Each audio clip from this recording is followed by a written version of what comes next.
That old fence is ugly. It's killing my property value. My grandfather built it by hand 40 years ago before this HOA even existed.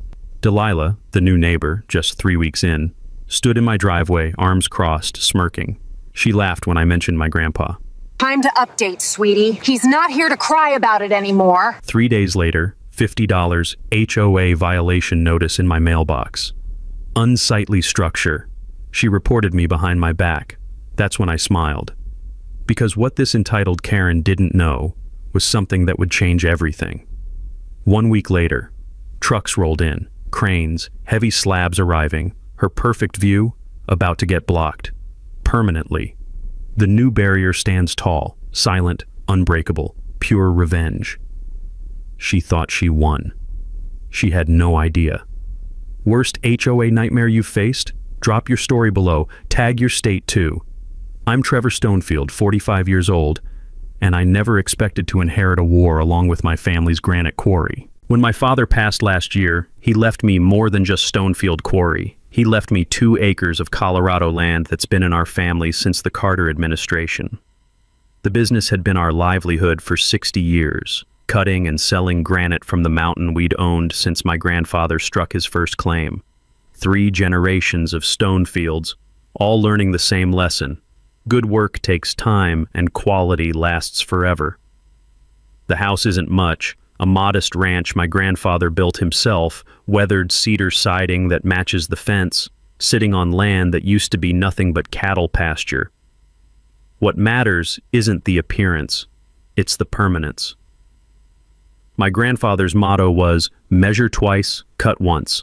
And it applied to everything from cutting granite slabs to building relationships that would outlast the builder. The fence that started this nightmare was my grandfather's masterpiece of practical craftsmanship. Built in 1983, hand-selected cedar posts spaced perfectly, set deep enough to withstand 40 years of Colorado's freeze-thaw cycles. 5.5 feet tall, weathered to a beautiful silver gray that only comes with decades of mountain sun and snow. Sure, it had a slight lean from years of wind, but the structure was sound, more sound than most modern construction. I'm methodical by nature, patient in the way that working stone teaches you to be. Rush granite work, and it shatters. Rush relationships, and they break just as badly. I believed in taking time to understand problems before solving them. That patience served me well running the quarry, dealing with customers who wanted their memorial stones yesterday, or contractors who thought granite could be cut like lumber. Then Delilah Pritchard moved into the McMansion next door. 58 years old, retired high school principal with the bearing of someone who'd spent 30 years telling teenagers what to do. She'd moved from suburban Denver 6 months ago, driving her white Lexus SUV with its dealer plates and that HOA board member bumper sticker she'd somehow acquired within her first month. Everything about her screamed suburban transplant-seeking, authentic country living, but sanitized, controlled, and compliant with her vision of what rural life should look like. Delilah wanted the mountain views without the mud, the space without the reality of working land, the charm without the character that comes from decades of honest use. She'd bought her McMansion from a developer who'd squeezed it onto what used to be the Peterson family's pasture, complete with imported landscaping that required twice-weekly maintenance to survive Colorado's high altitude. The smell of diesel fuel from my morning equipment checks must have offended her suburban sensibilities because I'd catch her at her kitchen window during my 6 a.m. routine, arms crossed, surveying my property like she was cataloging violations. The way she studied my land reminded me of those efficiency experts who'd occasionally visit the quarry, clipboards ready, eager to explain how we could optimize operations that had worked perfectly for 6 decades. Within 3 weeks of moving in, Delilah had started her surveillance walks. Not the friendly wave and smile kind of walks that real neighbors take. These were reconnaissance missions. Phone in hand, she'd photograph my equipment shed, my work truck, my grandfather's fence. The crunch of gravel under her designer sneakers became my soundtrack of dread as she'd linger at the fence line, running her manicured fingers along the weathered cedar like she was gathering evidence. Mrs. Jordan next door, 80 years old and sharper than most people half her age, gave me the warning I should have heeded. That woman asked how long your fence has been deteriorating, said it was affecting her property value. The metallic taste of irritation filled my mouth as I watched Delilah measure my fence line with her eyes, calculating angles, planning something that definitely wasn't going to involve a neighborly conversation. 3 weeks after our driveway confrontation, I discovered exactly how people like Delilah Pritchard operate. No phone call, no knock on the door, no attempt at working things out person to person. Just bureaucracy, weaponized against my family's 40-year legacy. The HOA violation notice arrived on a Thursday morning, certified mail requiring my signature like I was some kind of criminal. The envelope crackled between my fingers, thick paper, official letterhead, the kind of bureaucratic weight that's designed to intimidate. Violation notice, structure non-compliance, screamed the header in blood-red text. Property owner is hereby notified that the fence structure located on the eastern boundary of Lot 47 violates current community standards as outlined in Section 12.3 of the HOA covenant. Said structure exhibits weathering, structural lean, and aesthetic deterioration that negatively impacts neighborhood property values. My coffee turned bitter in my mouth as I read further. Aesthetic deterioration. 40 years of my grandfather's craftsmanship reduced to bureaucratic language designed to make family history sound like neighborhood blight. Fine assessed, $50. Property owner has 30 days to remedy violation by replacing structure with HOA-approved fencing materials and design. The signature line made my jaw clench. Submitted by Delilah Pritchard, HOA board member, Aesthetic Standards Committee. She'd created a committee, given herself a title, made it official. But Delilah wasn't satisfied with her opening shot. 2 days later, she escalated with the calculated precision of someone who'd spent 30 years navigating school district politics. A second letter arrived, this time from the county building inspector's office, bearing the official seal that could shut down my quarry operations. Formal complaint filed regarding potentially unsafe structure requiring immediate inspection. The woman had reported my fence to the county as a safety hazard. Not content with HOA harassment, she'd weaponized municipal authority against me. My hands shook slightly as I read the inspection notice scheduled for Tuesday, complete with potential citations that could cost hundreds in real government fines. That's when I remembered something my father used to say about dealing with difficult customers at the quarry. Son, when someone comes at you with paperwork, you better have better paperwork. I spent that afternoon in the county courthouse, a squat brick building that reeked of old coffee and decades of bureaucratic warfare. The records clerk, a thin man whose wire-rimmed glasses had probably seen every neighbor dispute in the county, helped me dig through filing cabinets that looked older than Delilah's teaching career. 3 hours of dusty research revealed something beautiful. My fence predated the HOA by 15 years. Back when my grandfather built it, this was all cattle pasture and good intentions. I'd been grandfathered into the homeowners association when the surrounding land got developed, which meant my fence had legal protection that Delilah either didn't know about or chose to ignore.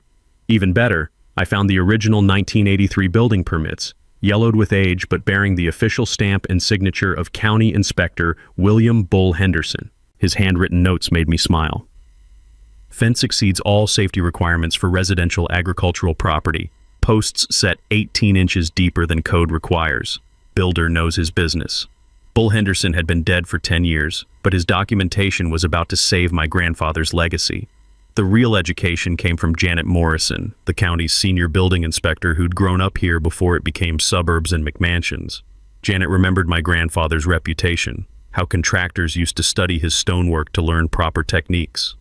"Trevor, that fence is probably stronger than half the new construction going up," she said, flipping through the old permits with hands that had inspected thousands of structures. "Your grandfather didn't just meet code, he built things to outlast the apocalypse." Then she mentioned something that made my pulse quicken. Of course, agricultural zoning gives you more flexibility than most people realize. You could legally build an 8-foot structure right on your property line if you wanted. 8 feet. The number echoed in my head as I drove home past the quarry, where massive granite slabs caught the afternoon light like sleeping giants waiting for purpose. I'd been thinking defensively, trying to protect what existed, but Janet had just reminded me that the best defense sometimes requires a good offense. Tuesday morning brought Inspector Bill Martinez in his White County truck, clipboard ready for what he probably assumed would be a routine safety violation. I watched from my kitchen window as Delilah positioned herself at her fence line like a prosecutor preparing to present evidence to a jury. Martinez spent 20 minutes examining every post, every rail, every joint of my grandfather's work. His measuring tape sang in the wind as he documented dimensions that proved what I already knew. This fence was built to last centuries, not decades. "Sir, I don't know what complaint was filed here, but this fence is solid as bedrock," he announced loud enough for my neighbor to hear every word. "Whoever built this was a craftsman. It's not going anywhere." The sharp crack of Delilah's kitchen door slamming shut was music to my ears. That evening, standing at my fence line with my hand on weathered cedar that had sparked suburban warfare, I finally understood what my grandfather had really left me. Not just a fence, but a lesson about building things that endure long enough to protect what matters most. Delilah Pritchard didn't take her first defeat gracefully. The morning after the county inspector cleared my fence, I found her in my driveway at 6:30 a.m., standing next to my work truck like she owned the place. "This isn't over," she said, clutching a manila folder against her chest like armor. "I've been researching property law, and there are other ways to handle problem neighbors." The smell of diesel exhaust from my warming truck mixed with her designer perfume, an expensive floral scent that probably cost more than most people's monthly grocery budget. The combination made my stomach turn. "Ma'am, the county inspector said," "County inspectors can be wrong." Her smile had the sharp edge of someone who'd spent 30 years crushing student spirits. "I'm filing additional complaints, environmental concerns, safety issues, zoning violations. We'll see how many inspections your little fence can survive." She was declaring total war, and I was apparently her Afghanistan. True to her threat, the complaints started arriving like clockwork. Monday brought the Environmental Protection Agency, investigating alleged groundwater contamination from deteriorating fence materials. Tuesday delivered Animal Control, responding to reports of dangerous wildlife harbored by unmaintained structures. Wednesday featured the fire marshal, investigating claims that my weathered wood fence posed extreme fire hazards to neighboring properties. Each complaint required a separate inspection, a separate report, separate paperwork that treated my grandfather's craftsmanship like a municipal emergency. The inspectors were professional but apologetic, clearly recognizing harassment when they saw it. But Delilah's systematic assault on my fence had an unintended consequence. It forced me to research exactly what I owned and what I could legally do with it. That's how I ended up in my dusty attic on Thursday evening, digging through cardboard boxes that smelled like my grandmother's lavender sachets and 40 years of stored memories. My grandfather had been obsessively organized, keeping every document that proved the Stonefield family did things by the book. The manila envelope labeled Original Property Survey, 1982, felt heavier than it should have when I pulled it from the box. The yellowed papers inside crackled as I unfolded them, releasing the faint scent of old ink and bureaucratic permanence. What I saw made my heart skip a beat. My property line extended 3 feet further east than I'd thought, 3 feet past where my grandfather's fence currently stood, which meant my fence, the fence Delilah was trying to destroy, wasn't even sitting on the boundary. It was completely inside my land. I owned 3 feet of unused space that this woman had been treating like disputed territory. 3 feet where I could build whatever I wanted, as tall as I wanted, without asking permission from anyone, especially not from some suburban transplant with a grudge against my family's history. The next morning brought yet another inspector, this time from the State Environmental Office, investigating Delilah's claim that my fence was leaching harmful chemicals into groundwater. Dr. Martinez was a passionate man who spent 2 hours taking soil samples and water measurements while I watched Delilah hover at her kitchen window like a vulture monitoring roadkill. "Mr. Stonefield, I have to ask directly, have you made any recent modifications to this fence?" Dr. Martinez consulted his clipboard with the weary professionalism of someone who'd investigated plenty of neighbor disputes disguised as environmental emergencies. "Doctor, that fence hasn't been touched since Ronald Reagan was president," I replied, handing him the photo albums that proved every word. Every rail, every post, exactly as my grandfather built it in 1983. He flipped through the photos with growing irritation. The evidence was undeniable.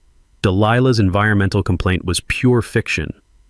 "Sir, cedar doesn't leach harmful chemicals. Whoever filed this report wasted everyone's time and taxpayer money." As Dr. Martinez packed his testing equipment. He mentioned something that made my pulse quicken. You know, agricultural properties have significant development rights that most people don't understand. Your zoning allows livestock containment barriers up to 8 feet without additional permitting. 8 feet. The third time in 2 weeks someone had mentioned that number. Sometimes the universe sends subtle hints. Sometimes it sends a sledgehammer. That evening, I walked my fence line with a measuring tape documenting every inch of the 3 feet I'd never known belonged to me.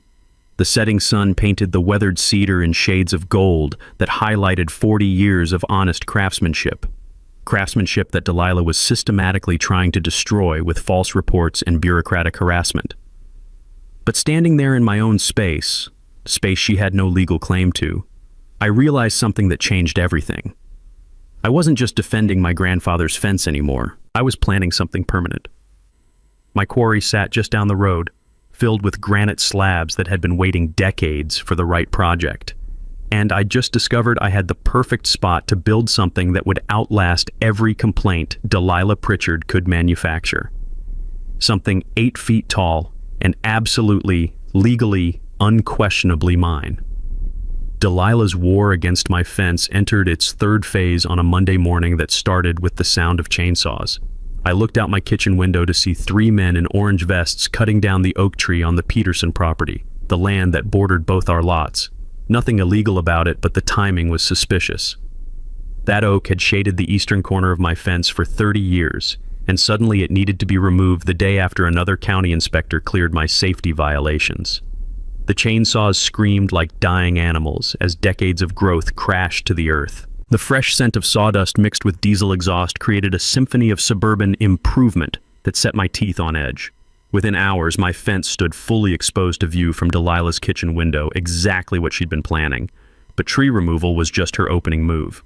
That afternoon, I discovered she'd created a Facebook group called Mountain Ridge Neighborhood Watch. The description made my stomach churn. Protecting property values and community standards from industrial pollution and unsafe structures. She'd posted photos of my quarry equipment taken with telephoto lenses, making routine maintenance look like environmental disaster.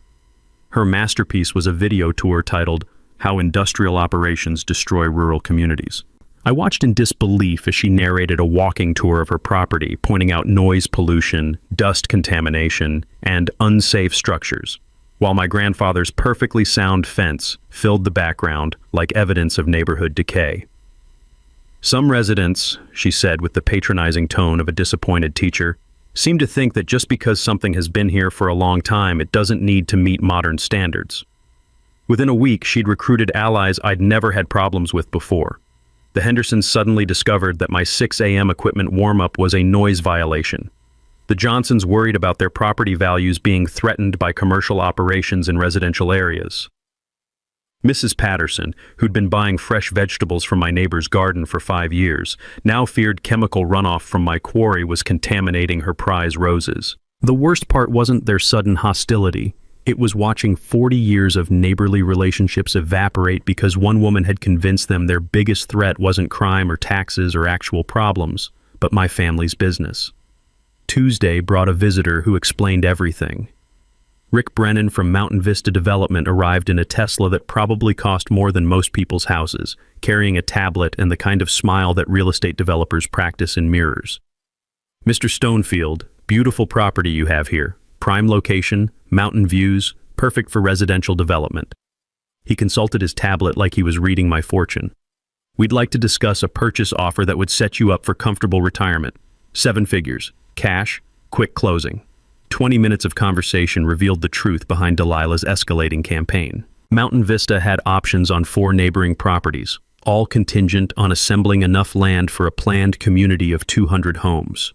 My quarry was the keystone. Without it, their entire development collapsed like a house of cards. "We understand you might have some community relations challenges that could be resolved with proper financial incentives," Brennan continued, his tone suggesting he knew exactly who was causing those challenges. "Mrs. Pritchard mentioned you're dealing with neighbor concerns. We have experience smoothing over these kinds of situations." The puzzle pieces clicked together with the satisfying precision of properly cut stone. Delilah wasn't just an entitled neighbor with aesthetic complaints. She was a recruitment agent for developers, systematically poisoning my relationships until selling became my only escape from social isolation. I thanked Brennan for his time and declined his generous offer, but my mind was already 3 moves ahead. This wasn't about fence violations or environmental concerns. This was about forcing me off land my family had owned since Carter was president, turning working property into another suburban subdivision where authentic rural character got replaced by HOA-approved mediocrity. That evening, I called Tom Rodriguez, the lawyer who'd handled my father's estate. Tom's voice carried the satisfaction of someone who'd been hoping for a case this clear-cut for years. "Trevor, what you're describing is tortious interference with property rights. If we can prove coordination between her harassment and the developer's acquisition strategy, we're talking serious legal consequences." Papers rustled in the background. "Document everything, every post, every complaint, every neighbor she turns. We're building a harassment case that'll make her regret leaving Denver." But legal action takes time, and time was something Delilah wasn't giving me. Every day brought new complaints, new allies to her cause, new pressure to sell out and move away from everything my grandfather had built. Standing in my quarry that night, surrounded by granite slabs that gleamed like monuments in the moonlight, I realized what my grandfather had really taught me about building things that last. Sometimes you don't just preserve what exists, you create something so permanent, so undeniably legitimate, that it becomes the new foundation everyone else has to work around. Delilah wanted to erase my family's legacy with social media and bureaucracy. She thought isolation and financial pressure would eventually break my resolve. She was about to learn that some problems require geological solutions. The breakthrough came from the most unexpected source. My elderly neighbor, Mrs. Jordan, who appeared at my door on a Thursday evening carrying a manila envelope and the satisfied expression of a cat who'd cornered a particularly troublesome mouse. "Trevor, you need to see this," she said, settling into my kitchen chair with the careful movements of someone whose arthritis flares up when rain's coming. The envelope crackled between her fingers like old parchment. That woman made a very big mistake. Mrs. Jordan had been quietly conducting her own investigation since Delilah started her neighborhood recruitment campaign. Being 80 years old and retired gave her advantages that younger people lacked: unlimited time, decades of patience, and the social invisibility that comes with being dismissed as a harmless old lady with too many cats. "I've been watching, listening, asking the right questions at the post office," Mrs. Jordan admitted with the mischievous grin of someone who'd perfected the art of gathering intelligence while appearing to discuss the weather. "Amazing what people will tell you when they think you're just a nosy grandmother." The envelope contained photocopies of public records that Mrs. Jordan had somehow convinced various clerks to help her access, property records, mortgage information, and business filings that painted a very different picture of Delilah Pritchard than her carefully constructed image of concerned citizen. Delilah's McMansion had been purchased with a balloon mortgage scheduled to reset in 8 months. Her current payment of $2,800 would jump to $4,800, an increase her teacher's pension couldn't possibly cover. Public records showed $47,000 in credit card debt from the renovations she'd been showcasing on social media as her perfect rural retreat. But the real revelation was a business license filing that made my coffee taste like victory. Mountain Vista Community Consulting, Delilah Pritchard, Residential Acquisition Specialist. She wasn't just an entitled neighbor with aesthetic complaints. She was a paid contractor working to destabilize our community for developer profit. "There's more," Mrs. Jordan said, producing a second envelope with the flourish of a magician revealing the final trick. "I had my grandson research the HOA bylaws. Turns out lawyers bury some interesting clauses in those documents." I read the highlighted section twice before its significance hit me like a granite slab. Existing Business Protection Clause. All commercial operations predating HOA formation shall remain exempt from future restrictions, regulations, or interference. My quarry operations were grandfathered against any HOA authority. Every complaint Delilah had filed, every violation notice she'd generated, every attempt to use bureaucracy against my business, all legally meaningless. She'd been fighting a war with imaginary weapons, but the protection worked both ways. If my existing operations were immune to HOA interference, then any expansion or modification supporting those operations would be equally protected. New equipment storage, facility improvements, even additional structures for agricultural or industrial purposes, all covered under the original covenant. Mrs. Jordan, how did you figure all this out? Her laugh was pure delight. 40 years of teaching high school, dear. Teenagers think they're sneaky, but they've got nothing on entitled suburban women who think everyone else is stupid. She tapped the documents with a gnarled finger that had probably graded 10,000 essays. I just applied the same investigative techniques I used catching plagiarism. The revelation shifted everything. Delilah's escalating harassment wasn't personal vindictiveness. It was professional desperation. Mountain Vista needed land commitments within 6 months to maintain their development permits. Her balloon mortgage reset meant financial disaster without the acquisition bonus. She wasn't fighting for neighborhood standards. She was fighting for survival. That night, studying Mrs. Jordan's intelligence like battle plans, I realized Delilah had been playing checkers while I'd been learning chess. She thought HOA authority and community pressure were her strongest pieces. She had no idea I'd just discovered I was immune to every move she could make. The next morning I stood in my quarry surrounded by enough granite to build a monument, and for the first time in weeks, I was genuinely excited about construction. My cousin Jake arrived at 7 a.m. in his battered pickup, work boots crunching across gravel that sparkled with granite dust in the early light.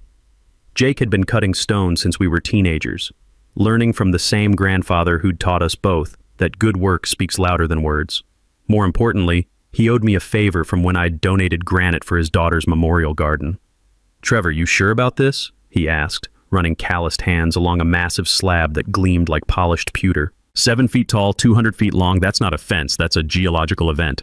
"Exactly what I'm going for," I replied, inhaling the familiar scent of stone dust that had filled my lungs since childhood. "Delilah wants to erase 40 years of family history. Time to give her something that'll last 400. Jake pulled out his measuring tape, the metallic snap echoing across the quarry as he began calculating foundation requirements. "Granite this size needs footings 36 inches deep. Below frost line or Colorado winters will heave it apart like tissue paper." He scribbled notes with the methodical precision of someone who'd learned that stonework mistakes last forever. When you're building something permanent, every measurement matters the first time. But my real stroke of genius wasn't architectural. It was agricultural. A phone call to county zoning confirmed what I'd researched. Colorado's right-to-farm laws allow livestock owners to build protection barriers up to 8 feet without additional permits. The state considers agricultural operations sacred ground that suburbs can't touch. "You're buying livestock to spite your neighbor?" Jake laughed, sketching interlocking stone patterns with the enthusiasm of someone who appreciated elegant problem-solving. Grandfather would have loved this legal loophole. The livestock purchase was strategic brilliance disguised as rural living. 3 Nigerian dwarf goats and 2 sheep would cost less than $1,000 but provide bulletproof legal justification for my granite fortress. Small animals, minimal maintenance, maximum bureaucratic protection.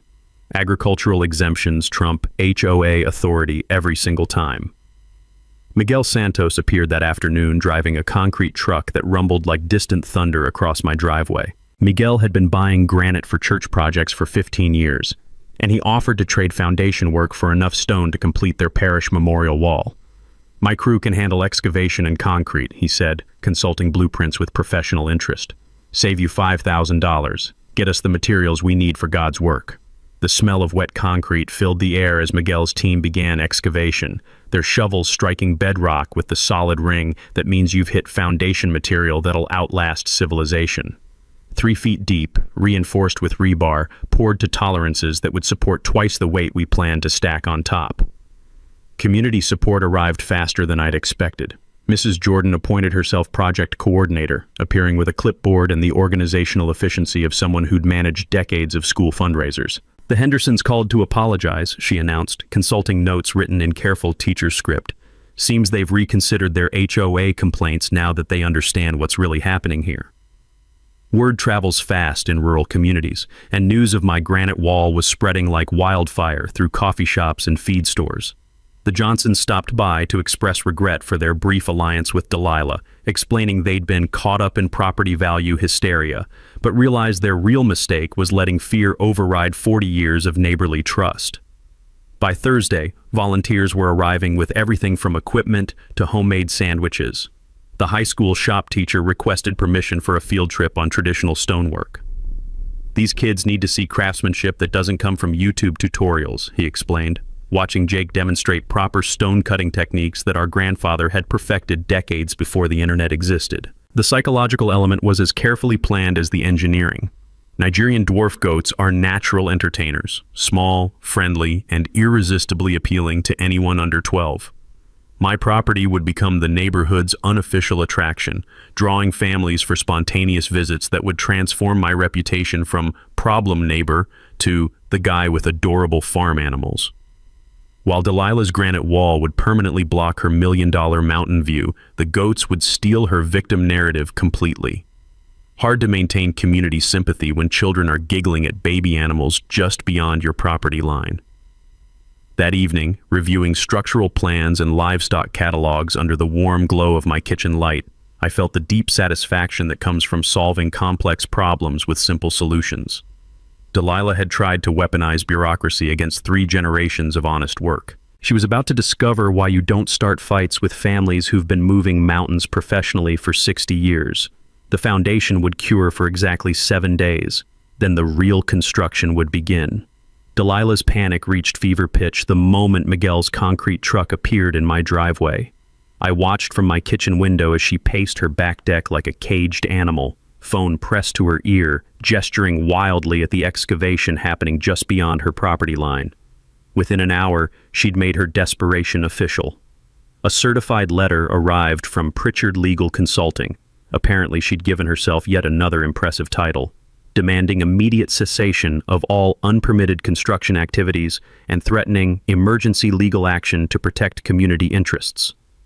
The woman had moved beyond HOA complaints into full vigilante mode, appointing herself the neighborhood's legal enforcement officer. Her letter cited municipal codes, environmental regulations, and construction permits with the confidence of someone who'd spent considerable time researching ways to stop projects she had no authority to control. But Delilah's real escalation came that night, when security cameras I'd installed after her previous harassment captured something that crossed every legal line she'd been dancing around. At 11:47 p.m., a figure in dark clothing approached my construction site carrying what appeared to be a crowbar. The infrared footage showed someone systematically damaging the wooden forms that would shape tomorrow's concrete pour, forms that had taken Jake's crew 6 hours to build to precise specifications. The sabotage was methodical, deliberate, and expensive. Broken forms meant delayed construction, wasted materials, and additional labor costs that could easily reach several $1,000s. More importantly, it meant Delilah had escalated from bureaucratic harassment to actual property destruction. Morning light revealed the full extent of the damage. Wooden forms had been pried apart, stakes pulled from the ground, and measuring strings cut with what looked like scissors or a knife. Someone had even attempted to contaminate the construction site by dumping what smelled like used motor oil into the excavated foundation area.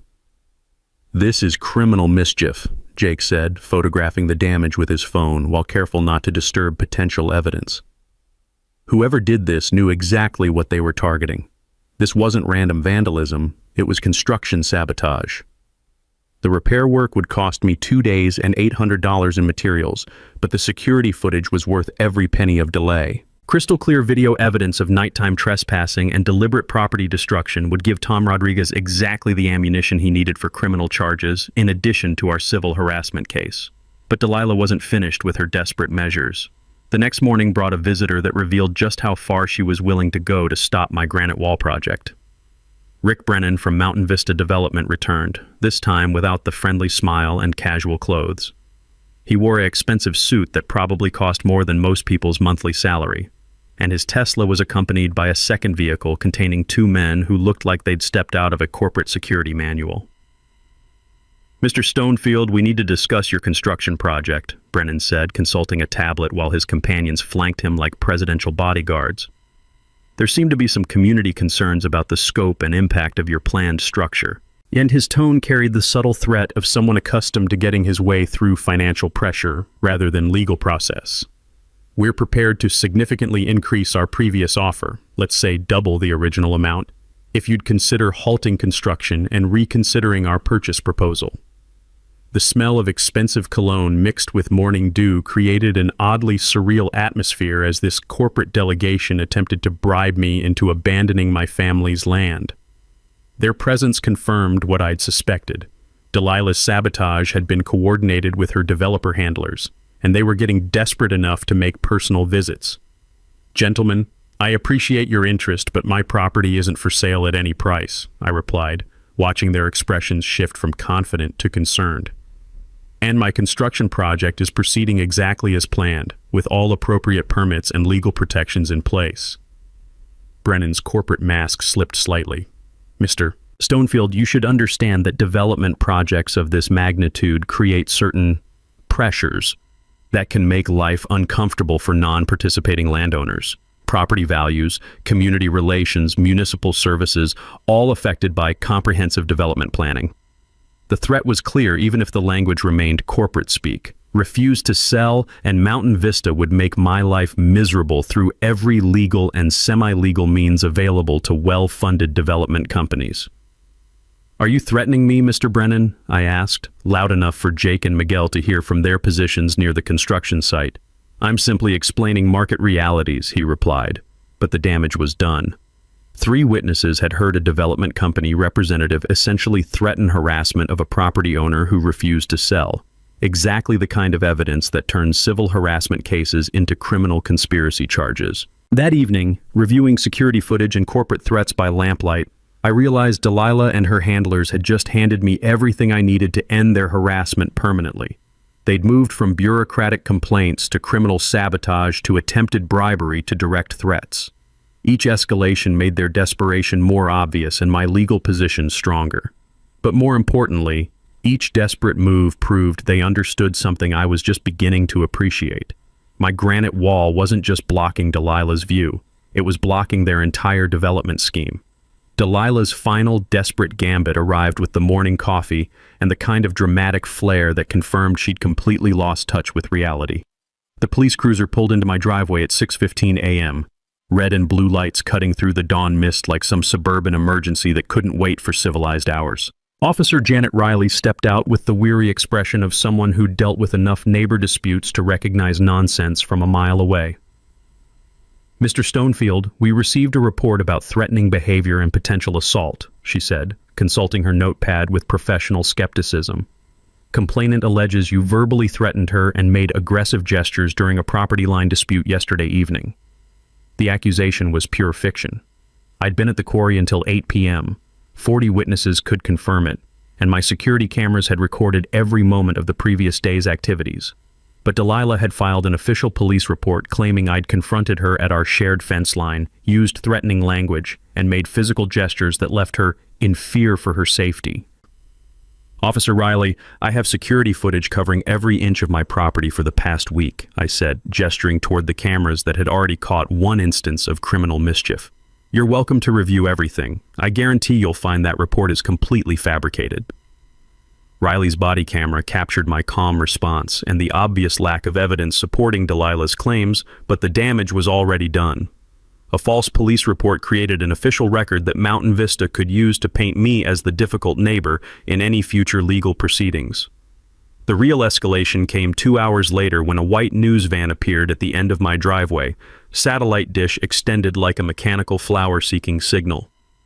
Delilah had contacted Channel 7's Problem Solver investigative team with a story about industrial operations destroying residential neighborhoods and threatening community safety. Reporter Jessica Martinez approached with the practiced sympathy of someone who'd made a career out of David versus Goliath stories.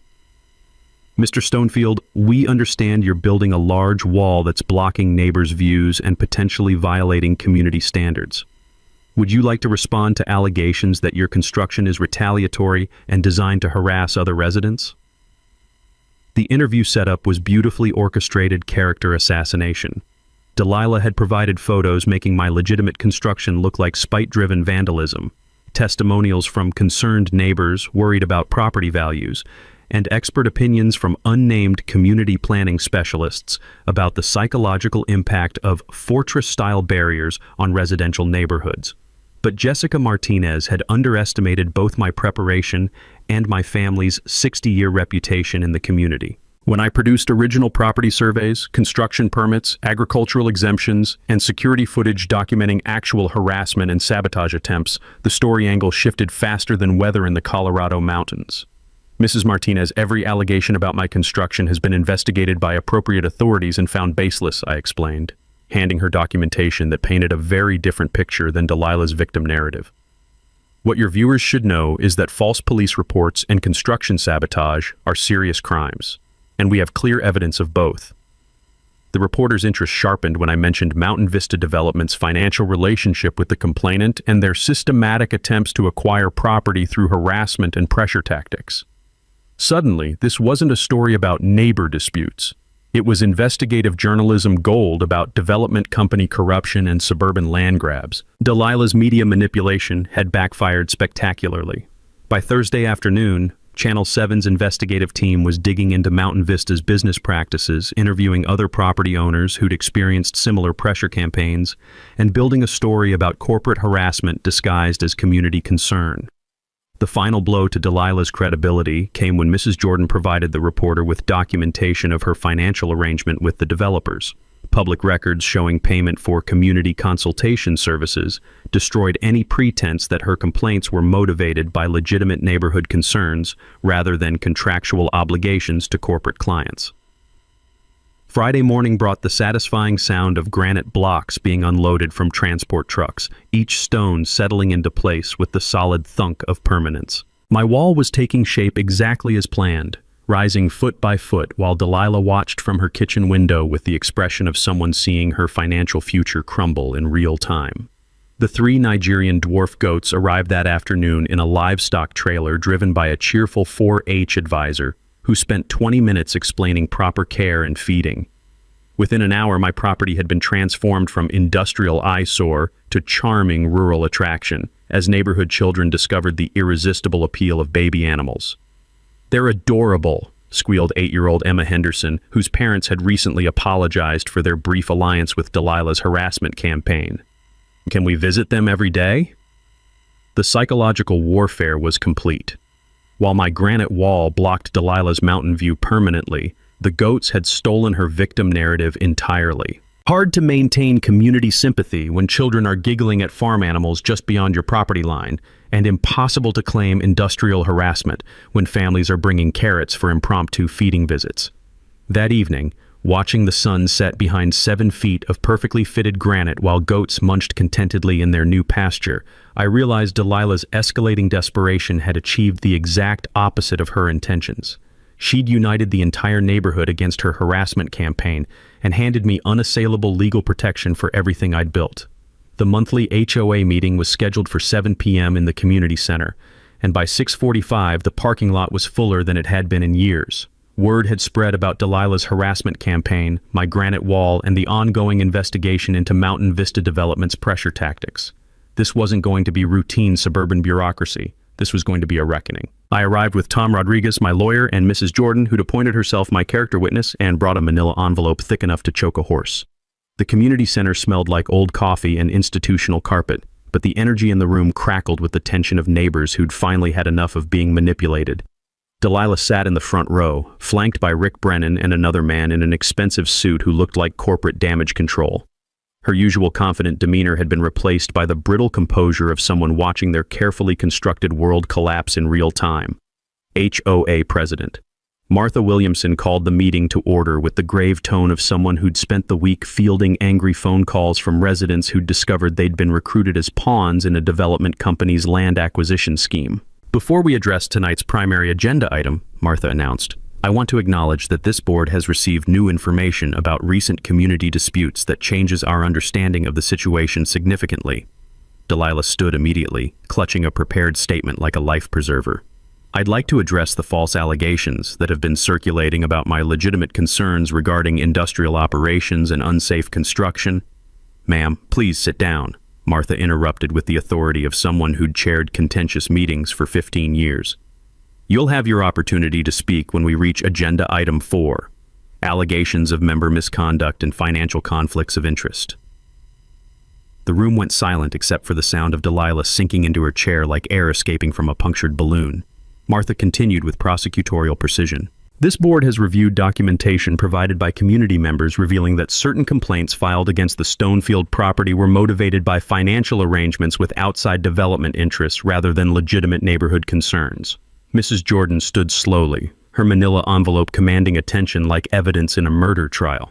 "Martha, I'd like to present documentation showing that Mrs. Pritchard has been receiving payments from Mountain Vista Development for community liaison services, including a $25,000 bonus contingent on successful property acquisitions in our neighborhood."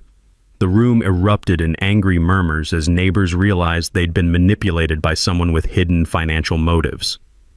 The Hendersons, Johnsons, and other families who'd briefly supported Delilah's complaints looked like they'd discovered they'd been backing a con artist. Tom Rodriguez approached the podium with the confident stride of a lawyer who'd been waiting months for this moment. "Ladies and gentlemen, what we're discussing tonight isn't a neighborhood dispute. It's a case study in corporate manipulation of suburban communities for profit." He produced security footage on his laptop, projecting images of nighttime sabotage onto the community center wall. This footage shows criminal destruction of legally permitted construction, followed by false police reports designed to intimidate the victim into abandoning his legal rights. The evidence was devastating. Clear video of property destruction, documented false complaints, recorded attempts at bribery, and financial records proving Delilah's contractor relationship with developers who'd systematically targeted longtime residents for harassment-based property acquisition. "Furthermore," Tom continued, "Mr. Stonefield's construction project is protected under Colorado agricultural exemptions and HOA grandfather clauses that make every complaint filed against him legally meaningless. Mrs. Pritchard either knew this and filed false reports anyway, or she failed to research the legal framework governing the very complaints she was submitting." Rick Brennan attempted damage control, standing to address the room with the practiced charm of someone accustomed to talking his way out of uncomfortable situations. "Ladies and gentlemen, Mountain Vista Development has always operated within legal parameters." "Sit down, Mr. Brennan," Martha snapped. "You have no standing to address this homeowners association. You're not a resident, you're not a member, and based on tonight's evidence, you're not welcome at our meetings." The moment of truth arrived when Martha called for a formal vote on Delilah's HOA board membership. The count wasn't even close. 47 votes for immediate removal, 3 votes against, and 2 abstentions. Delilah Pritchard was officially expelled from the Mountain Ridge Homeowners Association for conduct detrimental to community interests. But the real mic-drop moment came when Channel 7's Jessica Martinez approached Delilah as the meeting dissolved into clusters of angry neighbors discussing corporate manipulation tactics. "Mrs. Pritchard, do you have any comment on allegations that you filed false police reports and committed construction sabotage on behalf of development company clients?" Delilah's response was captured on camera for the 11 o'clock news. A stream of profanity-laced threats directed at me, my family, and anyone who'd betrayed her crusade against my property. The meltdown was complete, public, and permanently documented for anyone who doubted the true nature of her community concerns. As neighbors filed out of the community center, many stopped to shake my hand and apologize for being temporarily misled by someone they'd trusted as a fellow homeowner, rather than recognizing as a paid agent for outside interests. The war was over. Delilah had lost everything: her credibility, her position, her community support, and her financial arrangement with Mountain Vista Development. My granite wall stood 7 feet tall and unassailable, both legally and literally. 3 months later, Delilah Pritchard's white Lexus disappeared from the McMansion next door for the final time. The foreclosure notice had appeared in legal advertisements 2 weeks earlier, and by November she was gone, back to whatever suburban anonymity she'd emerged from before deciding to wage war against my family's legacy. Her mortgage company sold the house at a significant loss. Mountain Vista Development, facing criminal investigation for harassment and fraud, had dissolved their acquisition contracts and abandoned their subdivision plans entirely. The rural character that had attracted families to Mountain Ridge would remain intact, protected by 7 feet of granite and the legal precedent that no amount of corporate pressure could override legitimate property rights. My wall had become something more than spite-driven construction. It had evolved into a symbol of resistance against suburban gentrification disguised as community improvement. Neighbors who'd initially questioned the aesthetics now understood its deeper purpose.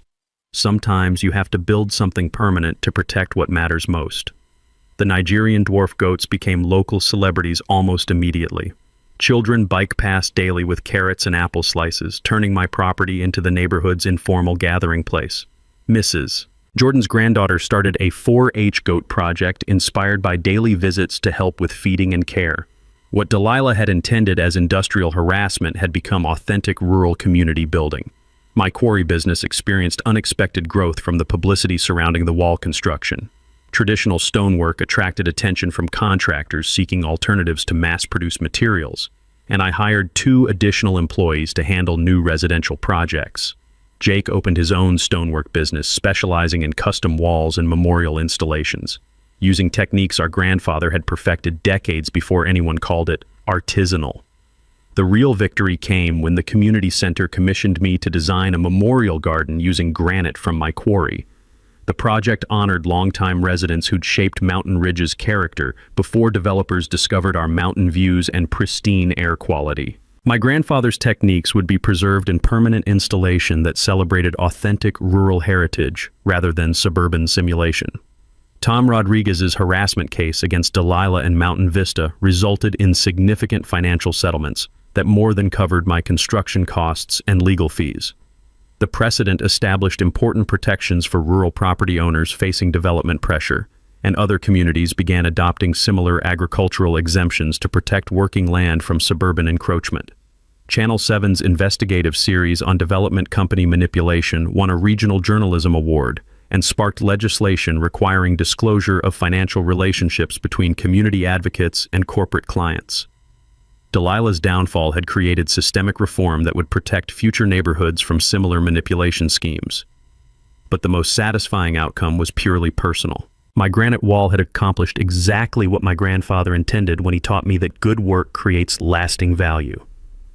Every morning, I drink coffee watching sunlight illuminate 7 feet of perfectly fitted stone that will stand long after everyone involved in this suburban drama has been forgotten. The goats provide daily entertainment and legitimate agricultural justification for any future expansion projects I might decide to undertake. Nigerian dwarf goats live 15 to 20 years, which means my agricultural exemption and its protection against HOA interference will outlast any foreseeable changes in neighborhood politics. Last week, Mrs. Jordan mentioned that new neighbors were moving into Delilah's former McMansion, a young family with 2 children who were excited about the charming rural atmosphere and adorable farm animals next door. They introduced themselves with homemade cookies and questions about proper care for chickens, which they're considering adding to their own backyard. The community healing has extended beyond my immediate neighbors. The coffee shop now displays photos of the wall construction process, celebrating traditional craftsmanship and community solidarity against outside manipulation. Local schools have requested field trips to learn stonework techniques that connect students with regional history and practical skills that can't be replicated by technology. Standing at my completed wall on winter evenings, watching snow gather on granite that will shed every storm without damage or compromise, I understand what my grandfather really taught me about building things that last. Sometimes the most important construction isn't about keeping things out, it's about preserving what belongs inside. My fence still stands exactly where he built it 40 years ago, weathered cedar now protected by 7 feet of granite that ensures no future neighbor will ever again mistake family history for something disposable. The wall stands, the goats flourish, the community endures. And Delilah Pritchard is just an expensive memory that taught everyone the difference between authentic rural living and suburban fantasy disguised as community improvement. 3 weeks. That's how long the leader lived next to travel before deciding his grandfather's 40-year-old fence had to go. 3 weeks for a complete stranger to assume she could erase someone else's family legacy. I see this everywhere now. People move to rural areas wanting authentic country living, but sanitized and culture. They want mountain views without the mud, space without reality of working land. Travel understood something most folks don't. Sometimes the best defense requires a good offense. When someone tries to weaponize bureaucracy against your family history, you don't just build a new fence, you build a monument to their mistake. That's agricultural exemption Miss Jans found. Legal ammunition. Trevor didn't know he had. 8 feet, no permit required. Ran it from his own quarry. Completely legal, completely permanent. He was made this different from typical neighbor dispute. This wasn't about authentic. Delilah was the paid agent for Modern Vista Development, systematically harassing long-time residents until selling became their only escape. Trevor could force this in courts for years. Instead, he built something that outlasts every lawyer, every HOA boss, and every development scheme that's come down the road. So here's my question. Is someone in your neighborhood using the HOA as their personal weapon? Because you need to understand the law better than they understand their power. Like this, if you believe some problems need permanent solution. Subscribe for more story about regular people beating petty authorities. Share if you know someone facing this exact kind of bullying. Because there's worse built to keep things out, and worse built to remind people that some boundaries can be crossed.